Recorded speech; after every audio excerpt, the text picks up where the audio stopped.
Este texto que se segue é talvez um dos mais agressivos do livro, até porque, para além do próprio texto em si, ele remete-nos muito para um dos mais representativos, uma das mais representativas peças cinematográficas da componente surrealista, que é um dos primeiros filmes do Luís Buñuel em coordenação com o Salvador Dalí, e estamos a falar do Le Chien Andalou. O texto tem como patrono o próprio Buñuel. Obviamente que a filmografia do Buñuel é recomendável, toda ela, passando pelos Los Olvidados ou o Charme Discreto da Burguesia, por exemplo, e por aí fora. Mas aqui o texto remete-nos para esse, que tem aquele golpe de uma lâmina de barbear num olho que não é humano, é de uma galinha, mas para o facto serviu.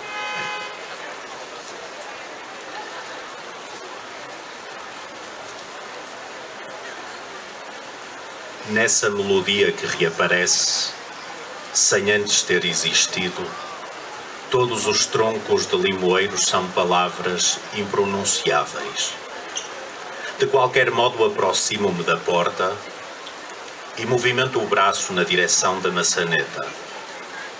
Sem que haja um depois, a porta e a sua sombra já se encontram, no entanto, abertas de par em par. Pelo meio, dissolveram-se as medidas do corpo, dissolveram-se os instrumentos de cordas e também os de sangue. Talvez entre a natureza e a forma do ovo reste apenas a mutilação e a memória opaca de violoncelos que atingiram a menopausa fora de tempo. Tudo se terá passado como se fosse na época em que Tiresias era ainda um homem, com as mamas descaídas até aos rochedos que nada adivinhavam, a não ser o conformismo, esse cadáver que se levanta à hora do jantar para copular sem par. Falo a sós como falo, nos escombros, seguindo o princípio aquático da alavanca, e com a certeza de que nas várias superfícies do mundo as janelas se abrem apenas para o lado de dentro. E por isso cortam ao meio o sonho e a materialidade da ressurreição de todas as pombas. E também cortam ao meio os rios que não falam nem chegam a desaguar nos seus formigueiros de sons perdidos.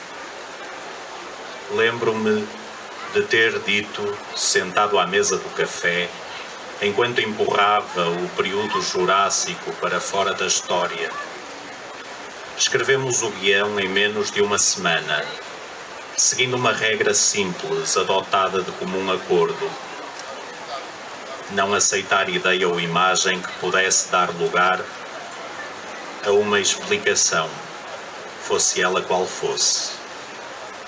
Nem nunca suprimir o movimento, tornando-o antes invisível, quase volátil, saindo sempre do lugar para nele, afinal, permanecermos, como acontece a todos os viajantes que se aventuram nas suas inúmeras viagens.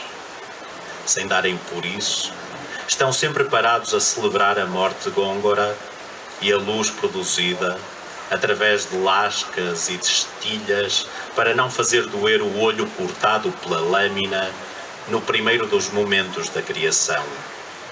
A glande tesa e predestinada, assim como as teses sobre os descobrimentos de novos corpos e continentes, acabaram deste modo glacial por ser modificadas, mas jamais diluídas, pois a montagem é um ofício póstumo, assegurando-se assim a transição violenta da pedra lascada para a pedra polida, ao longo de um simples passeio orgulhosamente higiênico, que não teve lugar fora da história, como aconteceu com o Jurássico, quando ainda nem tinha sido inventada a classe dos jumentos. Um dia, enquanto passeava num olival na companhia de meu pai, o vento trouxe até mim um cheiro ao mesmo tempo doce e repugnante.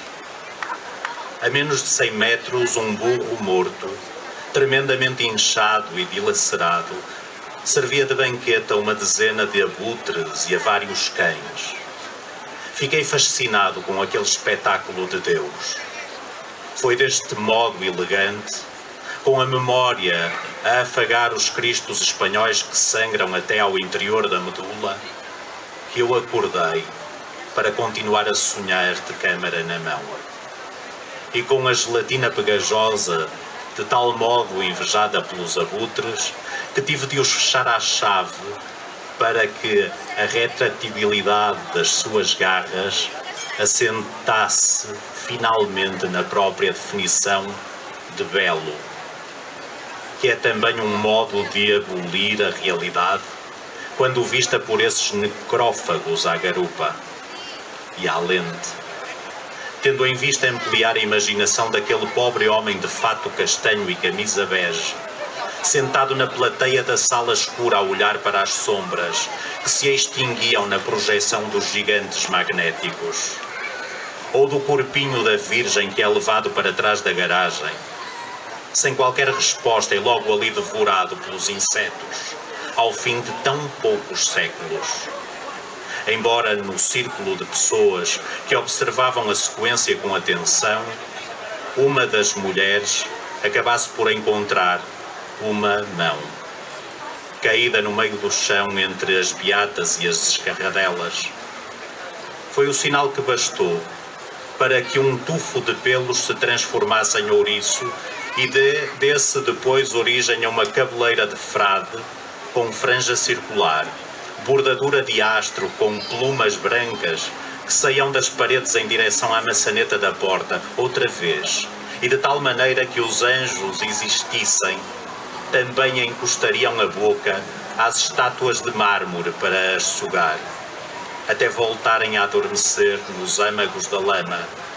Um broche é sempre uma ociosa metragem. Buñuel.